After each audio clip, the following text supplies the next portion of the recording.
اسلام آباد پاکستان کا سب سے بڑا ریڈ زون ہے، لیکن وہاں پر جلسے ہوتے ہیں، تو پھر گوادر کیا پاکستان کا حصہ نہیں ہے یا بلوچستان کا حصہ نہیں ہے؟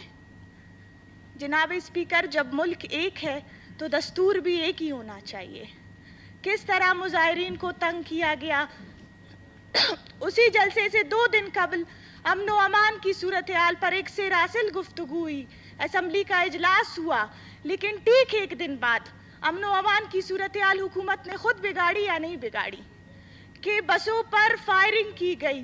وہ مظاہرین شرکت کے لیے پرامن طور پر جا رہے تھے، ان کے ساتھ خواتین تھی، ان کے ساتھ بچے تھے، لیکن گاڑیوں پر اسٹریٹ فائر کر کے ایک خوف و ہراس کا ماحول پھیلایا گیا۔ یہ کہاں کا انصاف ہے اور یہ کس آئین میں لکھا ہے جناب اسپیکر؟ اسی طرح جناب اسپیکر، خواتین نے روڈوں اور سڑکوں پر جو ہے وہ راتیں گزاری، نہ ان کے ساتھ پانی تھا، نہ ان کے ساتھ کھانے کو کچھ تھا۔ تو ایک ریاست کی ذمہ داری بنتی ہے کہ وہ اپنے شہری کو جو ہے وہ حقوق دے، وہ حق دے جس کا وہ حقدار ہے۔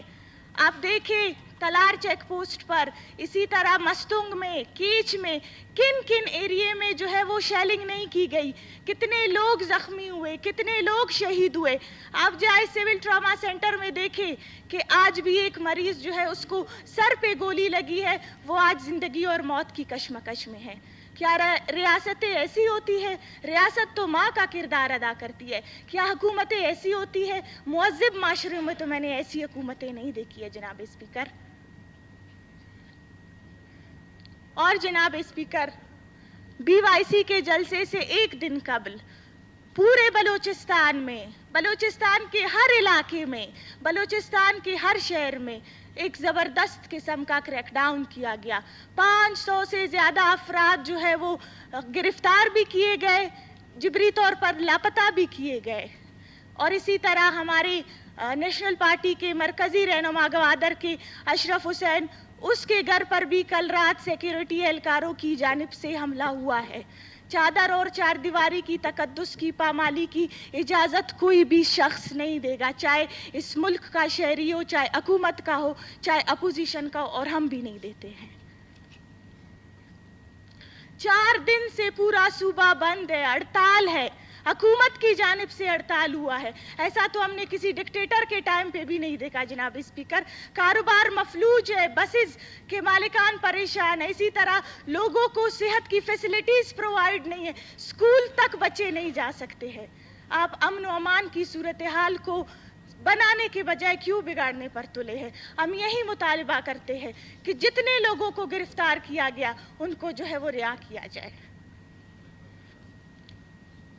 اور جناب اسپیکر، ہم نے پہلے دن یہ واضح کیا تھا، اس اسمبلی فلور پر ہم نے واضح کیا تھا کہ ہم بالکل حکومت کے ہر اس پازیٹیو فیصلے کو، ہر اس پازیٹیو اقدام کو تہہ دل سے ویلکم کریں گے۔ نہ صرف ویلکم بلکہ ہر اس اقدام کو جو ہے نا ہم اس کے ساتھ کھڑے ہوں گے جو بلوچستان کے عوام کے حقوق کے لیے ایک مثبت فیصلہ ہوگا۔ لیکن جناب اسپیکر، گزشتہ دنوں جو ہوا مظاہرین کے ساتھ، جلسوں والوں کے ساتھ، جہاں مستنگ میں، کوئٹہ میں جو ہوا، ہم ان تمام واقعات کی نہ صرف مذمت کرتے بلکہ بھرپور الفاظ میں اس کی ہم مخالفت بھی کرتے ہیں۔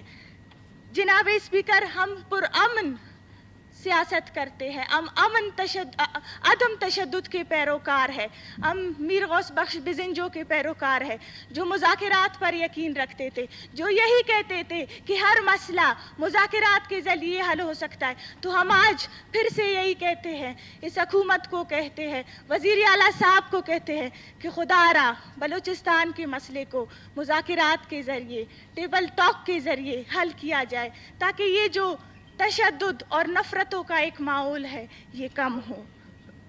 اور جناب اسپیکر، آخر میں یہی کہنا چاہوں گی کہ ہم نیشنل پارٹی کے پلیٹ فارم سے، اس اسمبلی کے توسط سے یہی کہنا چاہوں گی کہ ہم عوام کے حقوق کا، عوام کے سائل و وسائل کا، عوام کے بلوچ عوام کے بقا کا اور یہاں کی قوموں کا مقدمہ ہم اسمبلی کے اندر بھی جمہوری انداز سے لڑنے کے داعی ہے، اسمبلی کے باہر بھی، اور بلوچستان